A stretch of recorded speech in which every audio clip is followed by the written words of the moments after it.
verset 10 à 12. Je lis la parole de Dieu. Josué fit ce qu'il lui avait dit Moïse pour combattre Amalek.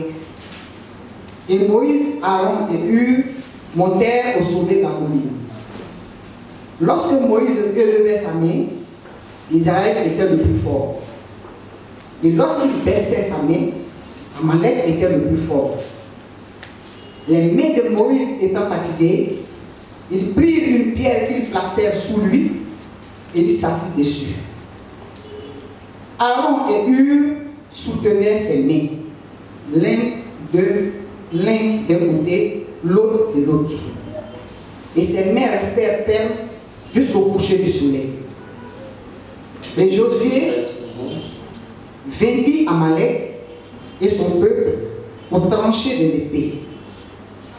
L'Éternel dit à Moïse: écris cela dans le livre pour que le souvenir s'en conserve, et déclare à Josué que j'effacerai la mémoire d'Amalek de dessous les cieux. Moïse bâtit un autel et lui donna pour nom l'Éternel ma manière.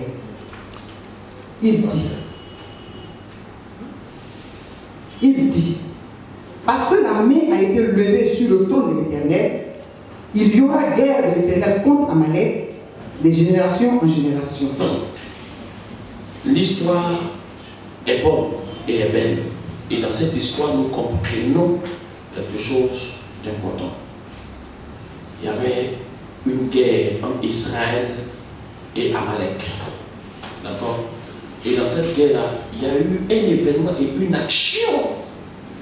Et une action qui va attirer notre attention. D'accord? C'est la position de Moïse dans cette affaire. Donc, la bataille se menait dans la vallée face à Amalek. Mais celui qui était en réalité sur le terrain de bataille, c'est qui? Moïse. Amen. C'est Moïse. Et Moïse étant au sommet de la montagne, lève la main. Et aussi longtemps que sa main était levée, aussi longtemps que ses bras étaient levés, aussi longtemps Josué gagnait sur le terrain. Aussi longtemps qu'il rabaissait les bras, l'ennemi prenait le dessus. Amen. Amen. Alors nous pouvons comprendre que cette bataille n'est pas une bataille normale. Elle est une bataille spirituelle par cette action. Et dans cette action, Dieu nous interpelle sur le partenariat. Amen. Amen. Et dans le partenariat, le verset qui suit va nous toucher. Le verset 14, il dit, l'Éternel dit à Moïse d'écrire cela dans le livre pour que le souvenir s'en conserve. Ça veut dire que cette action est un message que Dieu venait de donner à Israël, que Dieu venait de donner aussi aux descendants, à tous ceux qui allaient en partenariat avec lui. Ce qui venait de se passer était tellement symbolique que Dieu exige que ce soit écrit. Amen. Amen. Les batailles de ta vie, tu peux les mener en partenariat avec qui? Que Dieu nous bénisse. De nos jours, beaucoup de chrétiens se posent cette question. Quel est le don? Quel est mon talent? Quel est mon ministère? N'est-ce pas? Et c'est normal et c'est logique que chacun de nous cherche à connaître son don et à manifester son don et à démontrer le don, le talent, le potentiel que Dieu lui a donné. Amen. Amen. Bon, Josué était un redoutable combattant. Moïse, non. En aucun moment, on a vu Moïse comme étant un puissant guerrier et de Dieu. En aucun moment, on a vu Moïse comme étant un puissant guerrier. Mais Moïse a toujours collaboré avec qui? Il a toujours collaboré avec des personnes qui l'ont mis en bonne arrivée. Amen. Il a toujours collaboré avec des personnes.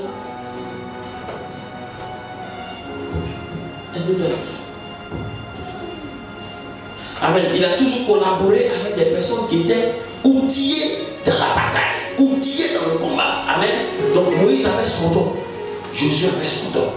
Et il est important que chaque chrétien cherche à comprendre quel est le don, le talent, le potentiel, la capacité capacités naturelles, surnaturelles que Dieu lui a données. Alléluia. Alléluia. Dans le partenariat, il est important de connaître ce que tu es. Mais il est surtout important de travailler en équipe et en communauté. Est-ce qu'on se communique? Il est surtout important de faire quoi? De travailler en quoi? En équipe. Il est surtout important de travailler comment? En communauté. Alléluia.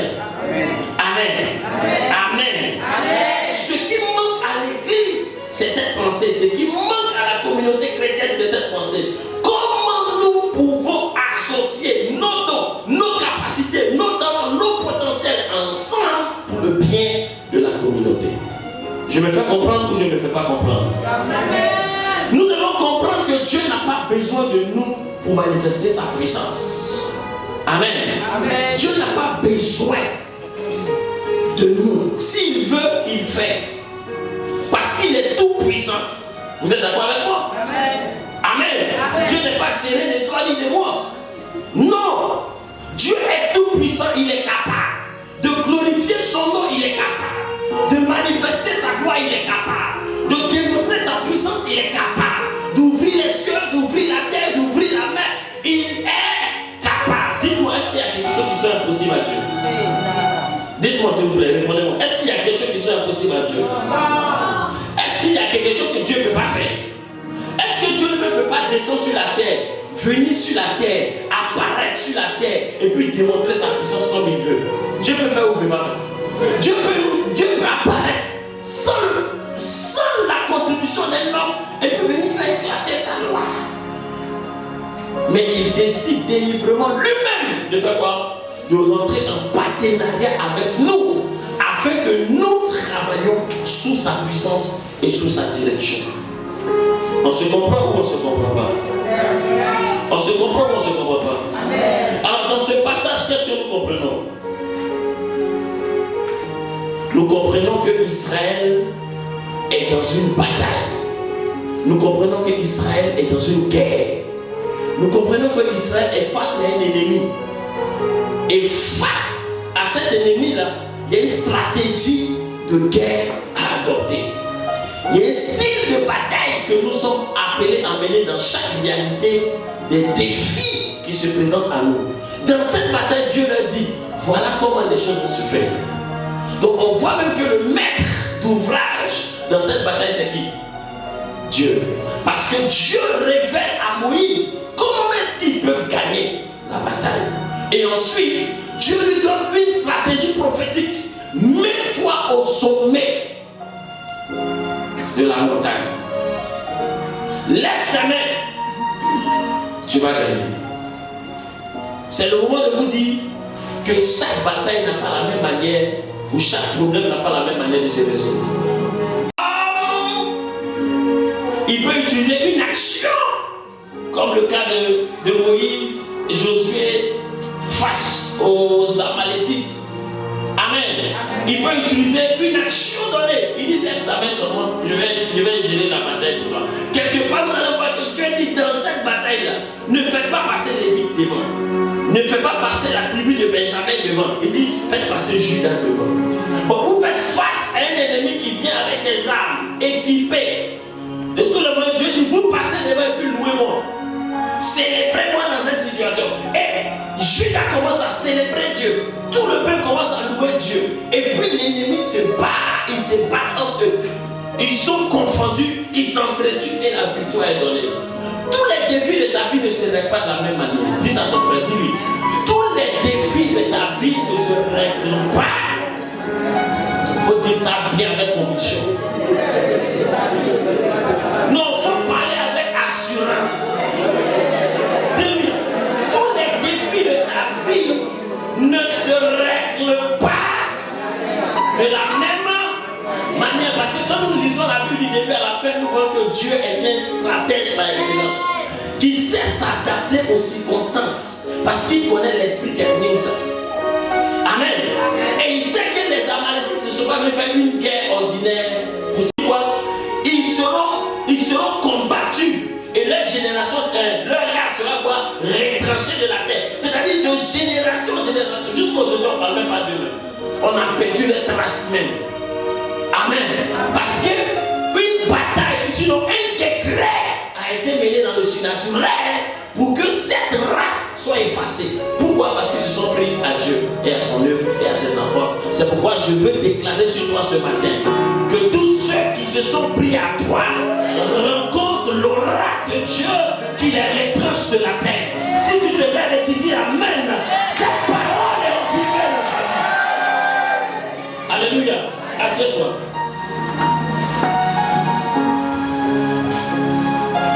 Donc dans ce passage, Dieu pouvait faire en sorte qu'Israël gagne la guerre comme ça. Amen. Dans tous les batailles, Dieu n'a pas agi de la sorte. Mais dans ce passage, on peut voir que Dieu peut se dire, Dieu peut dire allez-y et vous allez gagner. Allez-y et combattez, vous allez gagner. Il en a déjà fait. Amen. Mais il fait sortir un enseignement. Il fait sortir quelque chose. C'est pourquoi il dit à Moïse, écris cette histoire pour que les générations après se servent de cela. Il leur donne une stratégie importante. Quelle est la stratégie? Puisque nous savons que Dieu peut tout faire, qu'il n'a pas besoin de nous. Puisque nous savons que Dieu peut utiliser ne serait-ce que Moïse pour dire une parole, parce qu'il a déjà fait ça devant Pharaon. Il a déjà parlé comme ça à Pharaon. Il n'a pas eu besoin d'armée. Il a parlé à Pharaon. Pharaon s'est soumis, les a libérés. Mais ce que nous devons comprendre dans ce passage, c'est la collaboration. Dis à quelqu'un la collaboration. Dis à quelqu'un le partenariat. Amen. Regarde ton voisin, dis-lui soyons partenaires. Soyons les partenaires du royaume. Amen. Regarde bien, puis parle avec conviction. Dis à ton voisin, soyons des partenaires. De quoi?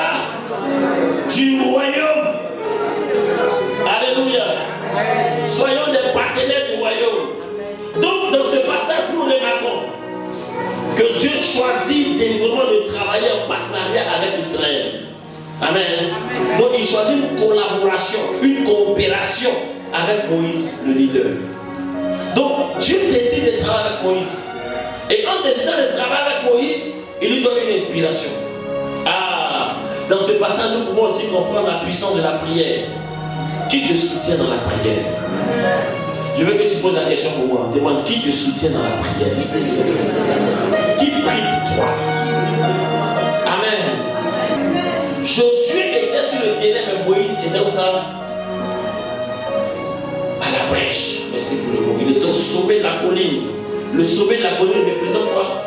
La rencontre privée, personnelle. Amen. Privée et personnelle. Donc, le sommet de la montagne représente l'intimité, n'est-ce pas, la présence de Dieu. Mais la colline, le sommet, comment on dit, le sommet de la colline, privé, personnel. Amen. Avec Dieu. Donc, Moïse est sur la colline. Une rencontre privée. Dis à quelqu'un, une rencontre privée. Et une rencontre personnelle avec Dieu. Amen. Une rencontre quoi? Privée. Jésus dit, quand vous priez, allez-y où ça? Dans le lieu secret. Il dit, votre Père se trouve quoi? Dans le lieu secret. Votre Père est où? Dans un lieu secret. Le lieu secret fait allusion à quoi? À l'intimité. Au fait que vous soyez deux, seuls, cachés quelque part, et vous vous entretenez. Amen. Amen. Donc dans le secret, caché quelque part, quelqu'un entretient pour toi une vie de prière, un partenariat avec Dieu pour que toi tu puisses gagner, tu puisses prospérer et tu puisses avancer dans ce que tu es en train de mener comme bataille. Tu m'as dit Amen? Tu m'as dit Amen ou tu m'as pas dit Amen? Alléluia.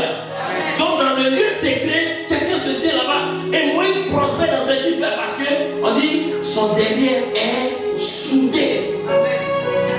Il y a quelqu'un quelque part qui intercède pour lui, qui intercède pour toi, qui prie pour toi. Amen. Il y a quel partenariat entre toi et quelqu'un qui peut se tenir à la brèche, qui peut laisser ses sujets, qui peut laisser ses préoccupations et peut lever la voix avec Dieu pour ta vie et pour ton bien. Alléluia. Il est important d'avoir un soutien spirituel. Il est important d'avoir quoi? Un soutien spirituel. Amen. Amen. Ce qui est déterminant dans la victoire d'Israël ici, c'est la collaboration. Amen. Moïse, en tant que le leader, celui qui a reçu la vision, celui à qui Dieu parle, celui à qui Dieu se révèle, celui par qui Dieu peut passer pour opérer des miracles, glorifier son nom d'une manière extraordinaire. Moïse, on le connaît, c'est un homme extraordinaire. Vous trouvez quelqu'un qui a fait un miracle comme Moïse, il faut avoir Jésus-Christ seul. Amen. Mais dans ce passage, nous voyons clairement comment Dieu va se manifester au travers de son serviteur. Amen. Il pouvait aller, sinon il peut lever la main 5 minutes.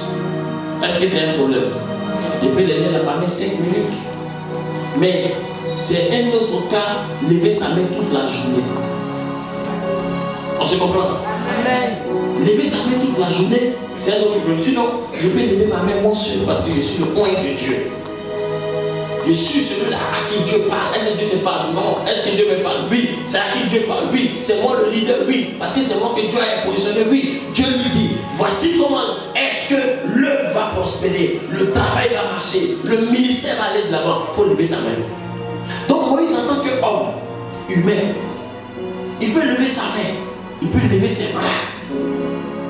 Donc si Moïse dit, je n'ai pas besoin d'Aaron, de Hur, et que je vais au sommet de la colline, sur la colline, pour lever ma main, il va tenir combien de minutes?